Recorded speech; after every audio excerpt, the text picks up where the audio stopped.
Welcome back to the East Moriches Podcast with Cags and Kyle, where we discuss kids, technology, and growing up in today's world.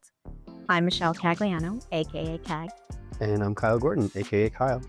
And welcome back to our fourth episode, where we will be diving back into the New York Times bestseller, The Anxious Generation, How the Great Rewiring of Childhood is Causing an Epidemic of Mental Illness. Now, Michelle, today I have a question for you because you beat me to it the last two times and you didn't tell me the question beforehand. And I didn't tell you, but it is in our notes, so I know, we looked. All right, so what was your favorite thing to do in school outside of school? Meaning like... So like in school. You're in school, but like lunch, recess, study hall. You have downtime, you're with your friends. What was like the go-to thing? So in school... well, I was a cheerleader, so I did participate in like a extracurricular activity when I was in high school and middle school. But my friends and I would write notes back and forth to each other all the time. We had like a book, like a composition notebook, and we would just write instead of listening to a teacher. Unfortunately, sometimes we would write pages of notes to each other and then pass them to each other, and they would write back in their next class. And groups of us had books that we would write to each other. I saved them. So funny to look back. So it wasn't passing notes, it was passing a notebook back and forth. Yeah. Oh. So we could save them and read them. Interesting. Yeah. What about you? I mean, at the lunch table, like the paper football was a big one. Or we do it with like a quarter. You get like 3 flicks to get it to the edge of the table to hang off. We liked that. Actually, what you said just reminded me of something that we used to do this in study hall where one person would write a phrase. And it would just be like a ridiculous thing. And then the next person would get the paper, set of phrases up, and then you had to draw a picture of what that phrase was. And then you would fold the paper over the phrase and pass it to the next person. So they could only see the picture. And then they would write what they think the picture was. And then you'd fold over the picture and see the phrase and back and forth and back. Oh, that's cool. And just, ridiculous, silly things that was just like, we're in study hall. Of course, we're not going to do our homework in study hall. Nope. But I don't remember having a study hall. My schedule is just full. Yeah. But then you think about like kids today, what are they doing at the lunch table? Yeah. I mean, thankfully in our school, they are talking. Yeah. We have no phones in school. Actually, one of the things that I think is funny is kids have told me that when their parents set limits on their phones for like, was reminding me of the notebook, like they can't have Snapchat. They don't have messages. What they do is they have a shared note with their friends in the notes app. That's great. And they write messages in the notes app that automatically shares with their friends. Which is like kind of sneaky way around it, but like it kind of is like passing notes or a competition book. Not writing, but no. Yeah, all right, so I do like that there's no phones in school. Oh yeah, that is. So they'd all just be with their heads down. Yeah, it's nice to hear a loud lunchroom. Yeah, for us who are not lunch monitors. I was a lunch monitor once. That's where I started a very long time ago. So moving on. So collective action problem. I mean, last episode we discussed the 4 foundational harms and why they're so harmful for children and teens. So basically all the technology and the screen time has become a collective action problem, right? It's bigger than just our school, bigger than just our county. It's nationwide, right? Global, really. Yeah. And how can we combat that as a group, right? So a collective action problem is a scenario where individuals would benefit from working together, but fail to do so because their personal interests conflict with the group's interests, right? So we have some parents who think, it's too late. There's nothing we can do. This is how it is. The ship has sailed. Right? Yeah, my kid already has a phone. What am I going to do? Right. Take away. Yeah. Then we have some parents who are like, no, I need to get in touch with my child. I need to track them. I need to, surveil them, and those helicopter parents that it's difficult for them to pull back and lose a little bit of control. Yeah. Right. Yeah. And that like kind of goes into one of the quotes that I had read from the book, which I feel like in talking to parents, you hear this like all the time. And this comes from a teenager. Her name was Alexis Spence, and this is from The Anxious Generation. And the quote from her is, "What made it so addictive," talking about social media and smartphone, was that I just wanted to fit in with my peers. I didn't want to miss anything, because if I missed anything, then I was out of the loop. And if I was out of the loop, then kids would laugh at me or make fun of me for not understanding what was going on. And I didn't want to be left out. Yeah. So it's that idea that individually a parent might be like, I know the best thing for my kid is not, or the best thing for all kids is that nobody has a smartphone, right? But I don't want my kid to be the one kid who's left out. I don't want my kid to be the one kid of the friend group who doesn't have it, and then she's not in the friend group anymore, or he's not in the friend group anymore. So it's like, we all know that we would all benefit from taking these action steps, but we don't want to be the only one to do it. And then there's that FOMO. Yeah, exactly. It's that exact FOMO as for the kids themselves, but then even for the parent, like on behalf of your kids, not wanting them to. I mean, I'm in that boat right now with my son. It's, you know, I wish I never gave it to him, but then he would be the only one. Yeah. So you stole my question. But like, so you've had, like we've talked about, you have adult children, you have a middle schooler right now who's like in the thick of it. So like, can you, I guess you already can, but even speak a little bit to, what is it like in that situation where it's like, I know this is not the best thing for my kid, but are they going to be are they going to be the only one? Are they going to be the pariah? Are they going to be the kid that's left out? Well, it's so funny because I learned recently that all three of my kids are Gen Z. Mm-hmm. So my oldest daughter is at the very beginning, 97. Okay. And my son is 2012. So the bookend of Gen Z. And they have all completely different relationships with technology. Mm-hmm. So my daughters who got it when it first came out, I mean, they didn't have iPhones, but they had devices, and it progressed to that. I definitely see the increase in anxiety, depression and all of that, not even knowing and realizing what was causing it. And now they are grown adults and thinking about starting their own families. And they're like, there's no way I'm giving my kid a smartphone. No way. They're not having any devices and they see it. Yeah, so that because of their experiences. Yeah. And just how they see, little kids growing up today. Mm-hmm. Like they're always like everywhere we look, they're always on a device. Yeah. It's like a babysitter. And my son, who has a smartphone, we talk about limits. I try and limit him. And for us, it's more of a conversation about healthy habits.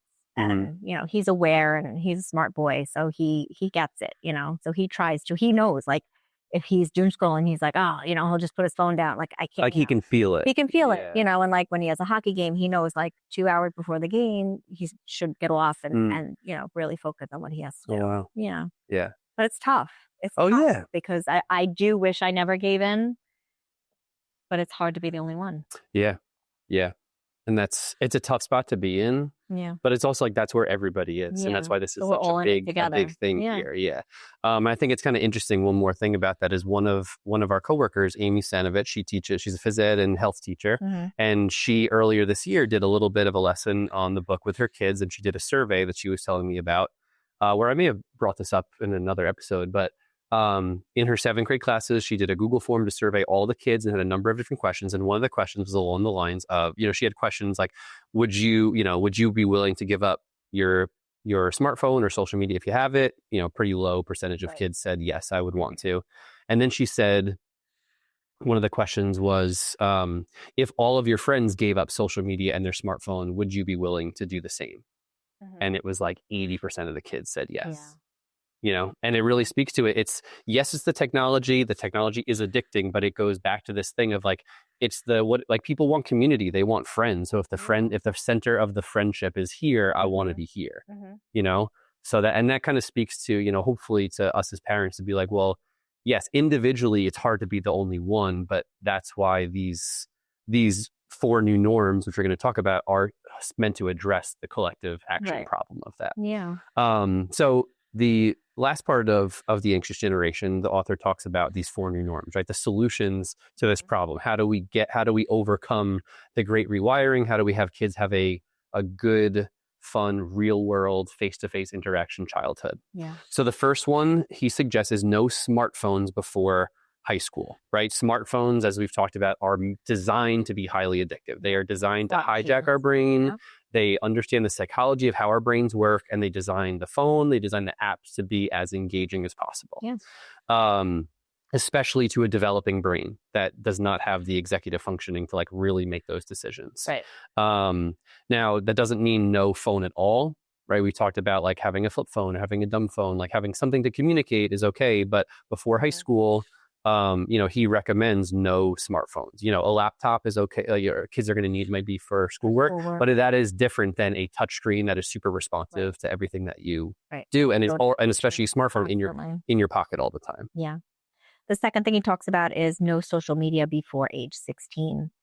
Now we, reading all of these charts and all the data, it is wildly inappropriate for kids and preteens to have access to strangers, right? So like we overprotect them in the real world and underprotect them online. So it's that idea that you don't know who they're communicating with necessarily. Anybody can, slide into their DMs and you don't know who they are. And even games like Roblox, you just don't know who you're talking to. Is the trade-off worth it? Is it worth your child's childhood to be unhealthy, stuck on a screen all day? And even going back to that, like there's like, I'm missing out, right? Like I'm the only one. I'm missing out on this. I'm missing out on this. But if they do have it, what are they missing out? What are the good things they're missing out on in the real world or in having real relationships? What skills are they sacrificing? Yeah. The next one is phone-free schools, which thankfully our schools have been for a long time, but in New York State this past year, a law has been passed. But it goes back to if any kids are allowed to have a phone, all kids are going to have that temptation to check. If nobody has their phone all day, why do you need to go to your locker to check your phone? Exactly. Why do you need to, if you know that none of your friends have it out, there's less of that temptation to be checking, to sneak it in your pocket, to go, to check it if it's in your locker, whatever the case may be. If nobody has their phone, there's no reason to check it. And I think that, yes, it's great that this law has been passed in New York State, but it also goes to the schools and even the teachers to like make sure that you're enforcing it. It's not just this is a thing. It's saying it's not just this is a state law. It's like this is the best thing for the kids, their minds, not just academically in school, but like psychologically, developmentally. Yeah. And I know that some schools are not really enforcing it as much as others. Yeah, absolutely. Yeah. And lastly, more independence, free play, and responsibility in the real world. Give kids a chance to explore and have problems and take risks. And even if, they get hurt or even if, they've run into some issues, they get to problem solve and work through that. And that's healthy brain development. Yeah. And if you have kids who have been on that level of addiction to a device, like with somebody who's been addicted to a substance, it's like, when you get off of that, you can't just get off of that. You have to replace it with something beneficial, right? Like replace it with habits that are engaging, that are fun, that are like meaningful experiences, like you said, in the real world. Yeah.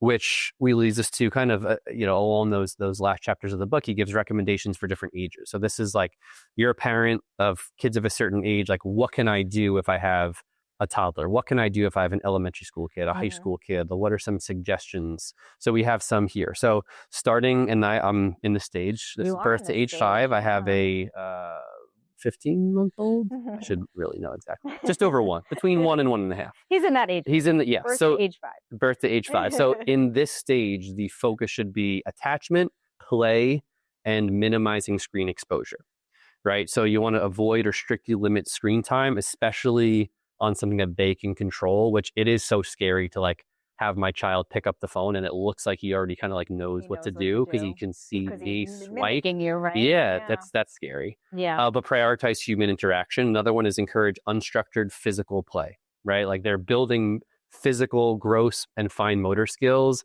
Like let them be playing physically as often as possible, inside or outside. Develop their attention span naturally, which means like you read to them, have conversation with them, and just play. Like kids at this age, they're meant to play. They learn the world through play. Yeah.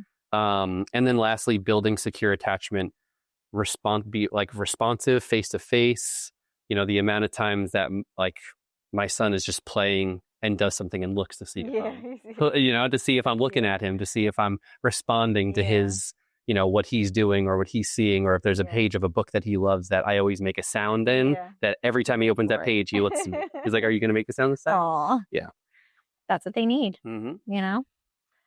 Secondly, so middle childhood, and that's where my son happens to be. So ages 6 to 13, right? So in this age group, you want to foster and build independence and social development. So of course, delay smartphones as long as possible.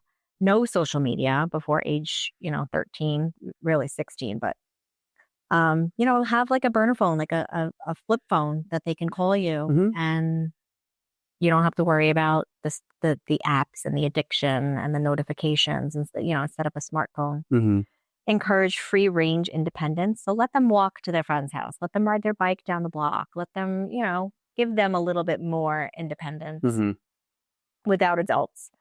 Having play dates, group activities, sports clubs, maybe more unstructured groups and clubs. Yeah. Sports. Like, I know the focus a lot is like the teams, the travel teams. But then again, that's also very organized and micromanaged. Yeah, especially the schedule. Yeah, still, again, you have like this like hierarchy of like good, better, best, right? So that definitely is in that it's in that better category. But you want or even a balance. If your kid's on a travel team, make sure it's not every single weekend. Don't have them be on 3 travel teams. Have them be like have a little space. Friends, just to play.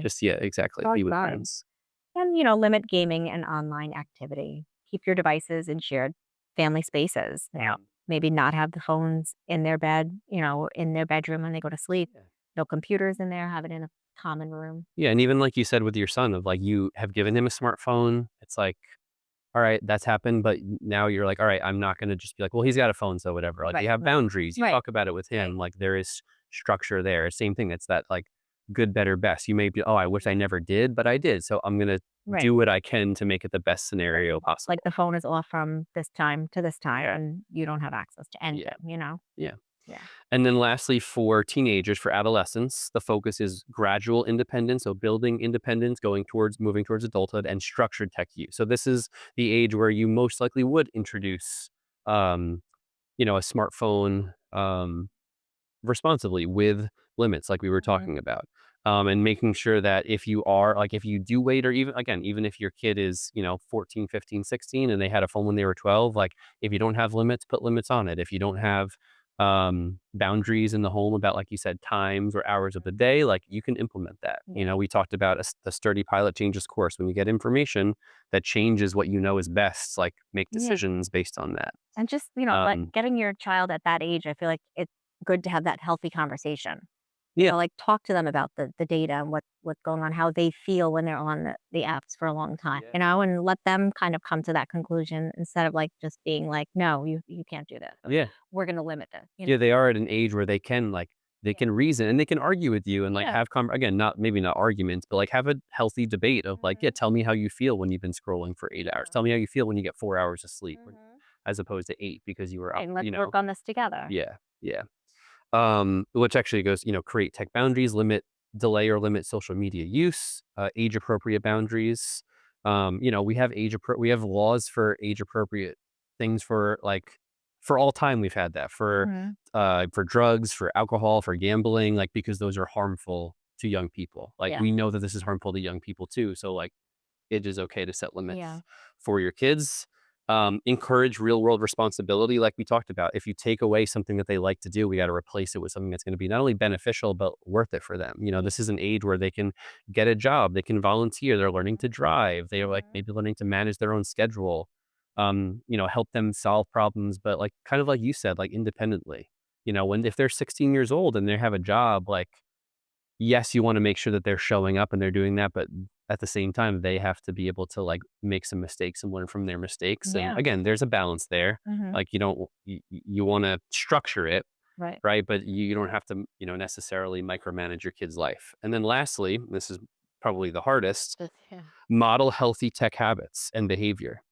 And this goes back to even before they're at this age of adolescence. If like they're gonna do what they see, and if they see us as parents, it's after dinner and we're laying on the couch with a TV on and doing work on our laptop and scrolling on our phones, they think that's normal.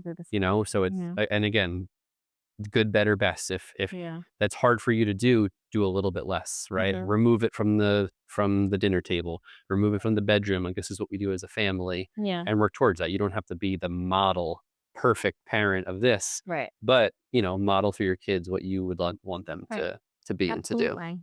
Yeah, easy things, you know? So in conclusion, so our three takeaways for this episode are collective action problems require collective responses. Don't do it alone. Get a group of parents together, do this together. Hmm. When your kids are little, make a promise to each other. We're not going to introduce smartphones until this age, or, we're going to do this once a week. We'll have a play date or, Yeah. anything. Or, hey, our kids are 15. They've had phones for a while. We don't like their habits. We'll Well, all would they, take our them kids away. protect them all the time. Yeah. Like we're taking 8 o'clock, Mhm. 9 o'clock. That's it. Your phone is You're all away. on the Yeah. same page. It makes it easier. Yeah. Yeah. Write or call your local legislators, write a letter saying do more. Yeah. I mean, it worked with the no phones in schools. The Mhm. data has shown that, like, put enough pressure on, and who knows, maybe it'll all be passed to limit social media or hold Yeah. the tech, make sure the tech companies have some way to check the age verification for social media and things like that. Yeah. I think in Australia, I think they did ban something till 16, like no social media. Really? I think I've heard like something about that. yeah. I don't know all the details of it. Yeah. And then there is a lot of organizations, one of them called waituntil8.org, where they have resources, support, and even local chapters that you can start to get parents together to take a pledge and say, we are not going to let our kids have a smartphone until after 8th grade, or social media until after 10th grade. And, you can literally create a local chapter for people in your community to join and do the same. Yeah, so visit that website, waituntil8.org. Our second takeaway is don't just remove screen time, but replace it, which is what we, Yeah. have talked about a few times, with things that helped your child build independence and responsibility in the real world. So again, don't just, if you take the screen time away, they're going to be eager for it. If you replace it with something that is engaging and that is fun, now they have something that is engaging and fun to do. Yeah. And we've talked about this before. Letgrow.org has some great ideas for replacing screen time, giving your kids better experiences in the Mhm. real world. Absolutely. So, just do what you could do. We're all in this together, Mhm. right? Yeah, I feel like that's been a theme. Yeah. Like, do what is possible. You don't have to be the ideal version of it. Like, where in that every family is different, every kid is different. Do what's going to work for you and your family. Yeah. So just one last thing to leave us with. This is a quote from Jonathan Haidt. And he kind of acknowledges in this section of the book that it is hard to be a teacher, an administrator, a coach in this age. It's harder to be an adolescent in this age, going through this stuff and saying what you're doing is wrong, what all your friends are doing is wrong. But at the same time, like, that's what everyone's doing. And there's this tug back and forth. And he says it's hard for us to understand what's happening or even know what to do about it, but we must do something. And if we act collectively together, we can roll back the phone-based childhood, restore to some degree a healthier play-based childhood. I like that. And it makes me think about a conversation I had with a parent of I actually had both of her daughters, and she is bringing back the landline. Oh, So her love and a that. group of parents are getting together, and they all agreed giving their children smartphones. Instead, they all have landlines, and they actually call each other on the phone and talk to each other. And the little girl went to school and gave somebody her phone number, and the kid texted it and was like, That's not the right number because I texted it and it didn't go through." And they're like, "No, no, no, it's a landline. Like, it's a You have hospital." And I pick up the phone and we talk. So they don't even know what it is, some kids. Yeah, So that's a good challenge. I love that. And I really hope that the landline has like the extra long Yes, I know. spiral cord, that stretches halfway across the All house. the way down. Yeah, that's a classic. Yeah, there.